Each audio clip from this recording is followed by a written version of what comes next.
Okay, a harmonic analysis of Brian Wilson's song Surf's Up. One of the greatest songs of the 20th century, if you ask me. To be one of the greatest songs of the 20th century, you've got to have lyrics and harmony and melody that are working together to get across the song's message.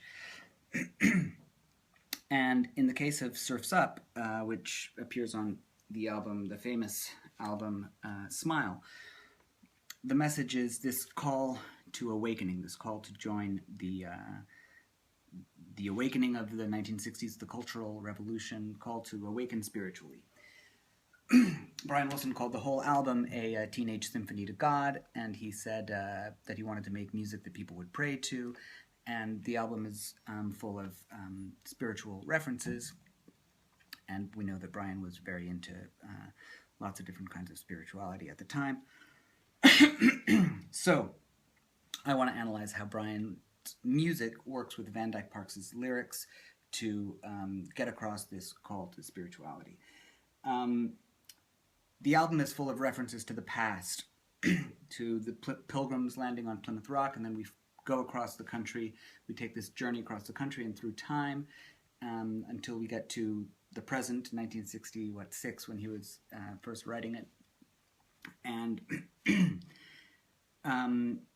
we also kind of take a journey from a spiritual youth to a spiritual maturity, or in Buddhist terms, from a period of being lost in samsara, lost in attachment to the world and to things, to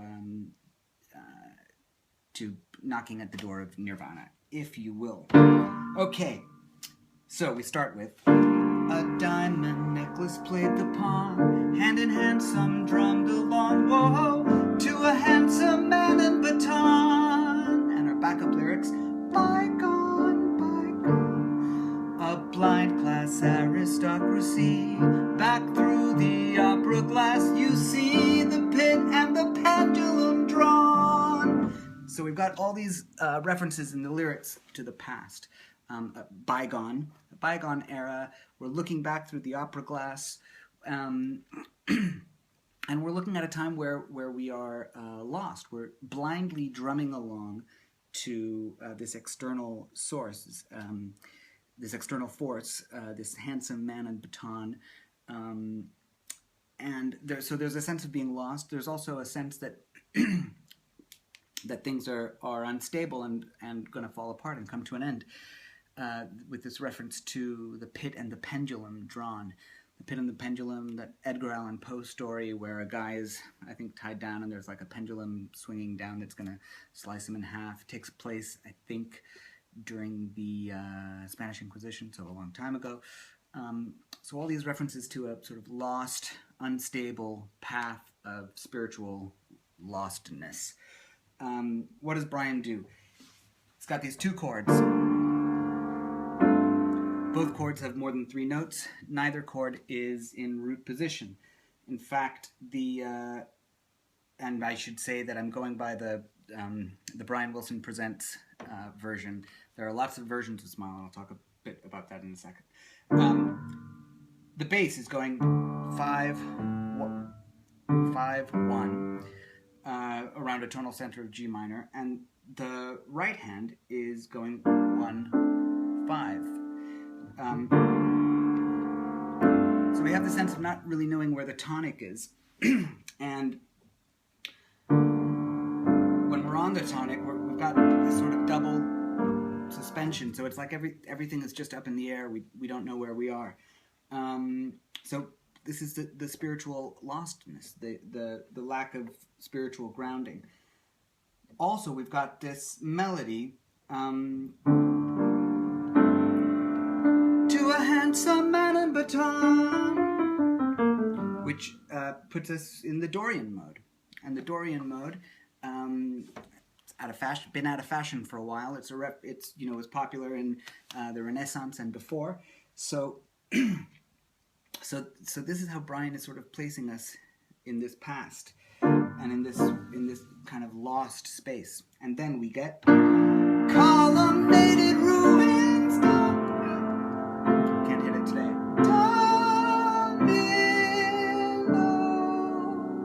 So we get our first root position chord for columnated ruins, and then we get these falling chords.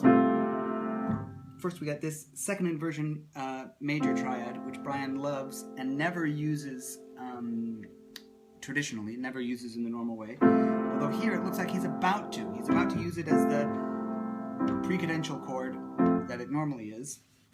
We get columnated ruins down. We have these right hand chords falling down along with the melody. But the bass is staying right where it is. Until we land on this third inversion D7 chord. A dominant 7 chord in third inversion. Now, columnated ruins domino are the lyrics. There couldn't be a better chord to show things about to fall down, and especially the ground about to crumble and give out underneath us. This chord always resolves to that chord. Almost always. With the bass line going down a semitone, it's got this feeling that it has to give out.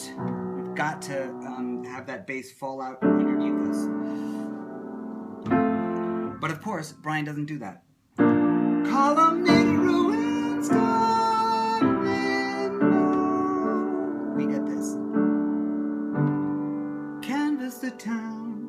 So the bass comes up and we land on, again, this second inversion major chord, which is a precadential chord, so it's a chord with lots of hope. It's like something's going to happen. That's I think why Brian likes this chord. It's a chord of possibility.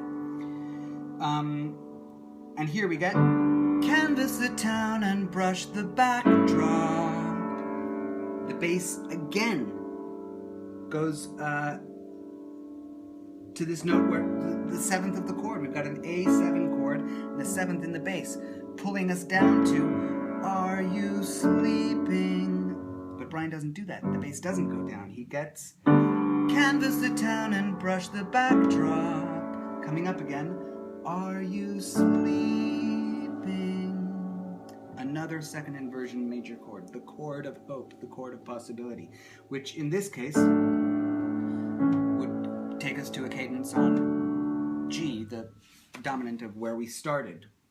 And in fact, we go back to G, but this sort of topsy-turvy world, for the next part, which uses those same two chords. Hung velvet overtaken me, dim chandelier awakened me to a song dissolved in the dawn.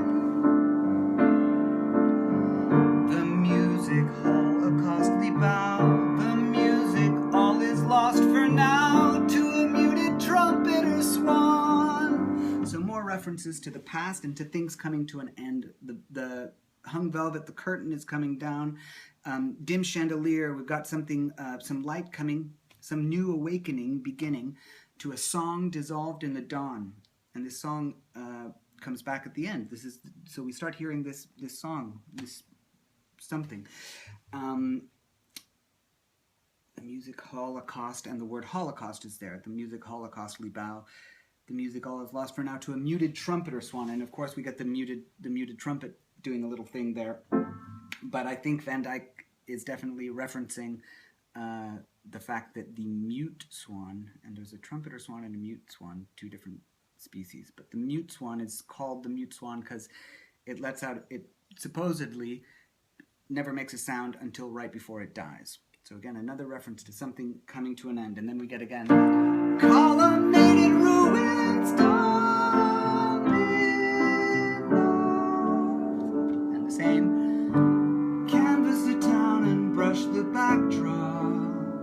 Are you sleeping? But this time we go down to the root position chord. Brother John. And the bass climbs up until we are in the first inversion D major chord, which is pointing us right back to G. Right? That bass line right now wants to go velvet, maybe something like that, right? But we don't get that. John, oops, John. Instead, we get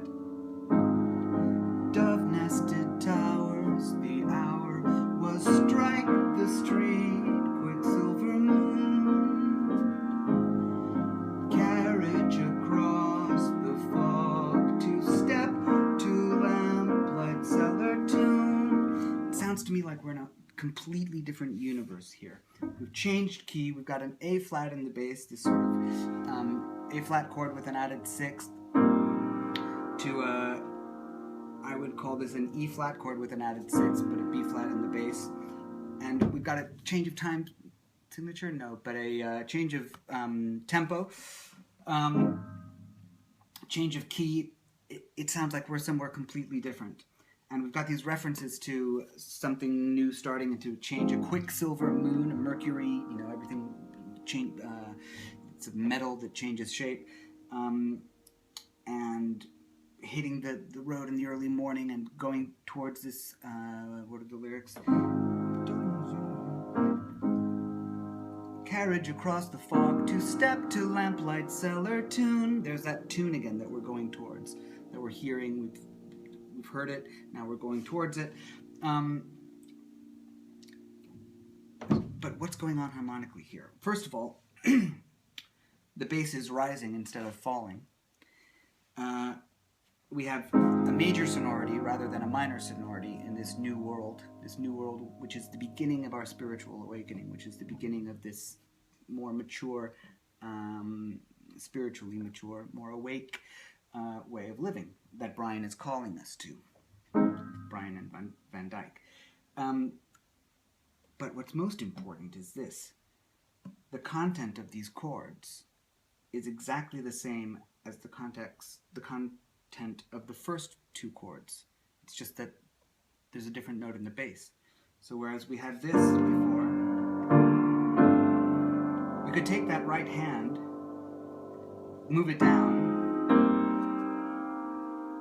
and we could do that with the same chords. But instead, Brian just puts different notes in the bass. And I'm pretty sure he was thinking this because on one demo version, he does this, watch. Surfs up, aboard a tidal wave, come about hard and join the young, and off in spring you get. So he goes back to that same, to the first place, taking us back to G minor, but with different notes in the bass. So what does this mean? Brian's taken the same harmonic content and just shifted it all around. The message here is that a spiritual awakening doesn't require moving on to a new plane, a new world, into heaven. The kingdom of God is within. It's right here. Samsara and nirvana are the same, one and the same. It's a matter of awakening to what is, right? So the harmonic content of this new world, this new awakening, is the same. It's just rearranged. Then we get this section. How does it go? The